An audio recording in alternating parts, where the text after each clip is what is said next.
안녕하세요. 전북대학교 학우 여러분. 오늘 하루도 즐겁게 보내셨나요? 화요일 저녁 방송 요괴 그렇게 재미있대에서는 우리나라에만 있는 전통 요괴, 귀신들을 소개하고 있습니다. 재미에 공포 한 스푼을 더한 이 방송은 전북대학교 방송국 유튜브를 통해서도 시청하실 수 있는데요. 그럼 오늘은 어떤 으스스하고 재밌는 이야기가 있을지 지금 저희와 함께 무서운 이야기 하러 가볼까요? 안녕하세요, 학우 여러분. 오늘도 여러분과 함께 우리나라 전통 요괴에 대해 이야기를 나눌 전북대학교 방송국 아나운서 박지수입니다. 따뜻한 봄바람이 부는 걸 보니 정말 봄이 성큼 다가왔다는 게 실감나는데요. 이렇게 날씨가 풀리면 왠지 어디론가 훌쩍 떠나고 싶은 기분이 들지 않으신가요? 저는 특히 푸른 바다가 그리워지는 것 같습니다. 바다 하면 떠오르는 게 정말 많지만 저는 전설 속에서 등장하는 신비로운 존재가 생각납니다. 바로 인어인데요. 여러분은 인어 하면 어떤 이미지가 떠오르시나요? 아름다운 목소리로 노래를 부르는 존재일까요? 아니면 깊은 바다에서 비밀을 간직한 신비로운 생명체일까요? 노래 하나 듣고 이야기 시작해 보겠습니다. 백예린의 물고기 듣고 오셨습니다. 오늘 들려드릴 첫 번째 요괴는 바로 인어인데요. 우리에게 가장 친숙한 인어는 아무래도 인어공주일 것 같습니다. 이 인어공주 이야기는 1837년 데마크의 작가인 안데르센의 동화인데요. 그렇다면 한국에는 인어가 없었을까요? 놀랍게도 우리나라 문헌에는 정말 다양한 인어 이야기가 존재합니다. 오늘은 그중 두 가지 이야기를 들려드릴 건데요. 먼저 가장 오래되고 가장 유명한 이야기인 어우야담 속 이야기입니다. 강원도 흑곡현에 김담령이라는 원님이 있었는데요.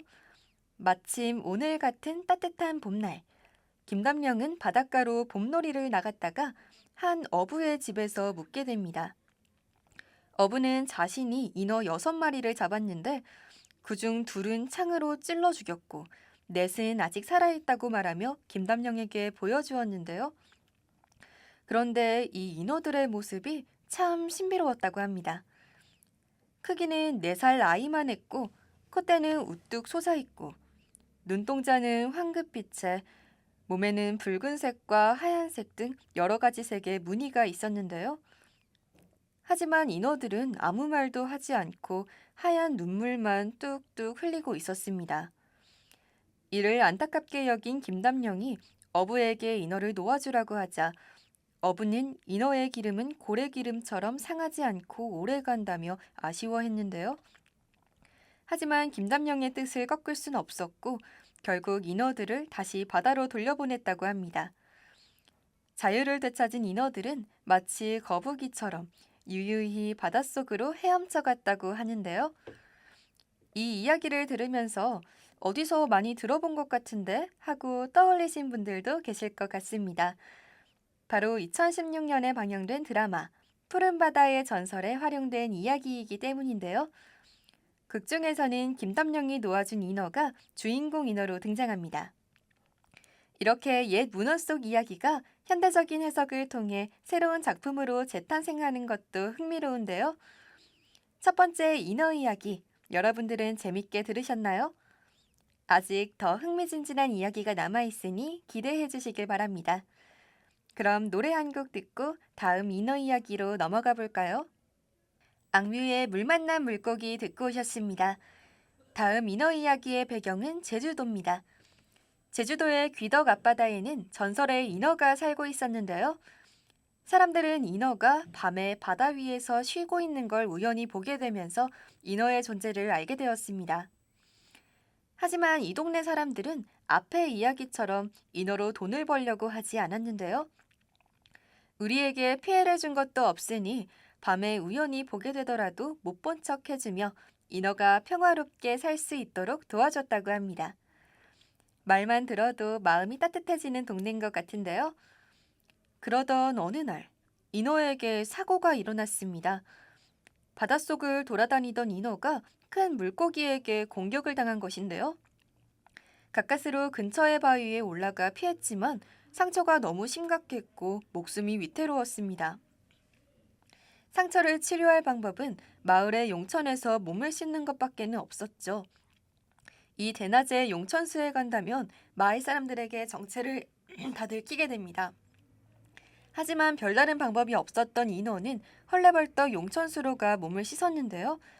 그렇게 한참이 지나고 인어는 자신이 정체를 들켰을까 하여 주위를 둘러보았습니다. 아니나 다를까 바로 앞에 사람들이 빨래를 하고 있었던 것인데요. 하지만 사람들은 인어를 잡으려 하지도 뚫어져라 쳐다보지도 않았습니다. 마치 인어가 보이지도 않은 것처럼 말이죠. 인어가 용천수에 몸을 던질 때 깜짝 놀라긴 했지만 인어를 배려해 모른 척 해준 것입니다. 이를 깨달은 인어는 사람들에게 감사 인사를 전하고 유유히 바닷속으로 떠났다고 하는데요. 신기하게도 인어가 몸을 씻은 이후부터 이 용천수에는 신기한 힘이 생겼습니다. 병이 있는 사람들이 몸을 물에 담그면 병이 감쪽같이 사라진다는 것이었죠. 이때부터 마을 사람들은 이 물을 금들 애기물이라고 불렀습니다. 실제로 존재하는 곳이니 제주 여행을 가시는 학우분들은 한번 가보시는 것도 추천해드립니다. 두 번째 인어 이야기 재밌으셨나요? 그럼 노래 하나 듣고 아까 잠깐 언급되었던 드라마 푸른 바다의 전설에 대해 이야기 나눠보겠습니다. 더보이즈의 워터 듣고 오셨습니다. 앞서 이야기한 것처럼 드라마 푸른 바다의 전설은 조선시대 설화집 어우여담 속 인어 이야기를 바탕으로 만들어졌는데요. 작품 속에서 인어를 구해주었던 김담령이 환생해 주인공 허준재가 되고 김담령이 놓아준 인어가 바로 주인공 인어 심청이라는 설정입니다. 이 드라마는 2016년 SBS에서 방영되었으며 전지현과 이민호가 주연을 맡아 큰 화제를 일으켰는데요. 푸른 바다의 전설은 바다에서 육지로 올라온 여자 인어와 사기와 임기응변의 달인인 남자 인간이 펼치는 사랑 이야기인데요. 특히 김담령이 인어를 구한 사건이 과거 이야기로 삽입됩니다. 이 과정에서 운명적 사랑, 전생의 인연, 그리고 인간과 인어라는 이질적인 존재 사이의 사랑이 아름답게 그려졌는데요. 작품 속 인어에게는 독특한 설정이 여러 가지 있습니다. 인어는 물속에서는 꼬리를 가지고 있지만 몸이 마르면 다리가 생긴다는 점인데요. 또한 인어의 눈물은 진주로 변한다는 설정도 인상적입니다. 제일 흥미로운 특징은 인어가 평생 단 한 사람만을 사랑할 수 있다는 점인데요. 거기에 사랑을 얻지 못하면 심장이 굳어 죽게 된다는 운명적 설정까지 더해집니다. 운명과 사랑, 전생과 환생을 넘나드는 푸른 바다의 전설. 이 드라마를 본 분들이라면 다시 한번 떠올리며 추억할 수 있는 시간이었을 것 같은데요. 혹시 아직 못 보신 분들이 있다면 시간이 날 때 한 번쯤은 찾아보는 것도 좋을 것 같습니다. 그럼 노래 한 곡 듣고 다음 요괴 이야기로 넘어가 보겠습니다.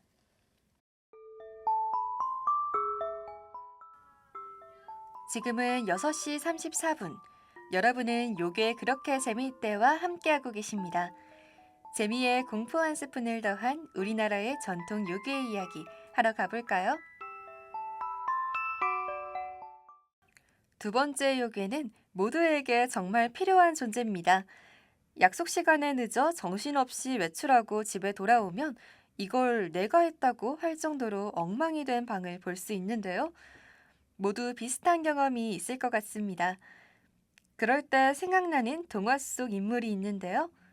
내가 집 밖에 있을 때 나 몰래 집에 들어와 맛있는 음식도 해주고 집도 깨끗하게 정리해주는 요괴.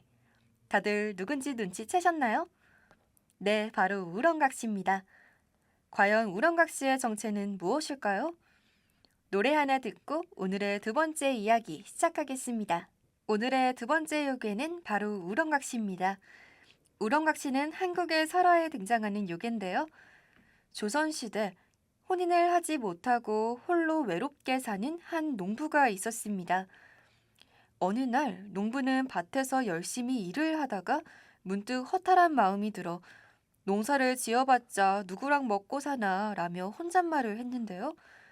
그런데 바로 그 순간 나랑 같이 먹지 라며 한 여자의 목소리가 들립니다.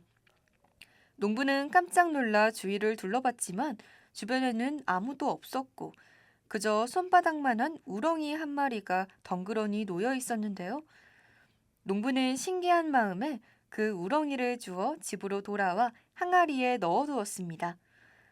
그런데 다음 날부터 이상한 일이 벌어지기 시작했는데요. 집을 비울 때마다 누군가가 집을 청소하고 맛있는 밥상을 차려놓고 가는 것이었습니다.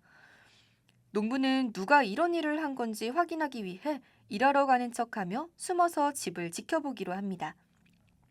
그리고 마침내 충격적인 장면을 목격하는데요. 항아리 속에서 아름다운 여인의 모습이 나오는 것입니다. 농부는 얼른 여인을 붙잡고 그녀의 정체를 물었고 여인은 자신이 사실 용왕의 딸이라고 털어놓았는데요. 그녀는 아버지 몰래 인간 세상으로 구경을 나왔다가 정체를 들키는 바람에 벌을 받아 우렁이가 되어버렸다고 합니다. 이러지도 저러지도 못하던 중 우연히 농부를 만나게 되었고 그에게 도움을 받은 보답으로 집안일을 도왔던 것입니다. 농부와 우렁각 씨는 점점 서로를 아끼고 사랑하게 되었고 행복하게 살았답니다. 모두가 대부분 알고 있는 우렁각 씨 이야기가 이런 행복한 결말일 것 같은데요. 사실 원본 이야기의 결말은 조금 다르다고 합니다. 그럼 노래 하나 듣고 원본 결말에 관해 이야기하러 가볼까요? 자이언티의 해피엔딩 듣고 오셨습니다. 우리가 알고 있는 우렁각 씨 이야기는 따뜻한 해피엔딩으로 끝나지만 원래 전해지던 설화는 대부분 비극적인 결말을 맞이한다고 하는데요.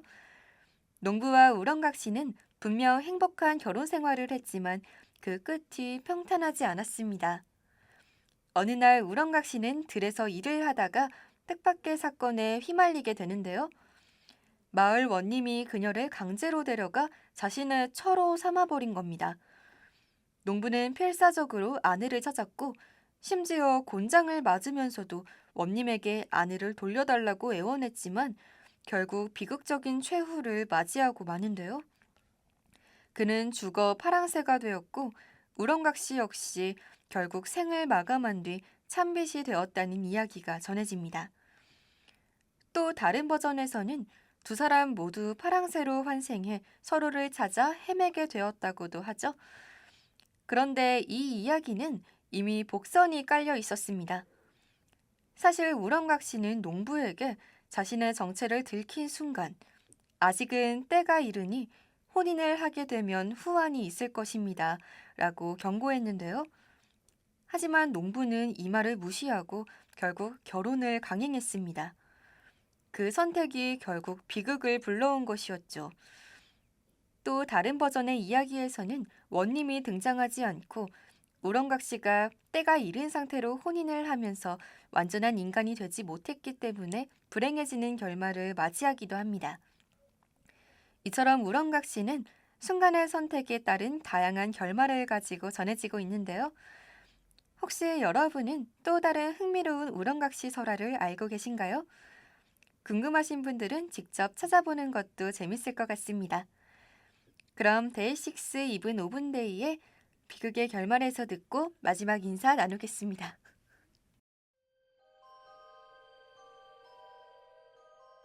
오늘의 저녁 방송도 어느덧 끝나가는데요. 오늘은 우리에게 친숙한 요괴인 인어, 나에게도 와줬으면 하는 우렁각 씨에 대해 이야기 나눴습니다. 요괴 속 숨은 이야기들이나 특징을 들으니 무섭기보다 흥미로웠던 시간인 것 같은데요. 여러분들도 이 방송을 통해 재미있는 저녁 시간이 되셨길 바라면서 저희는 여기서 인사드리겠습니다. 지금까지의 제작 연출의 이상현, 기술의 최휘서, 모니터 신소미, 그리고 저는 진행의 박지수였습니다. 오늘 밤엔 요괴 만나지 마시고 좋은 꿈 꾸시길 바랍니다.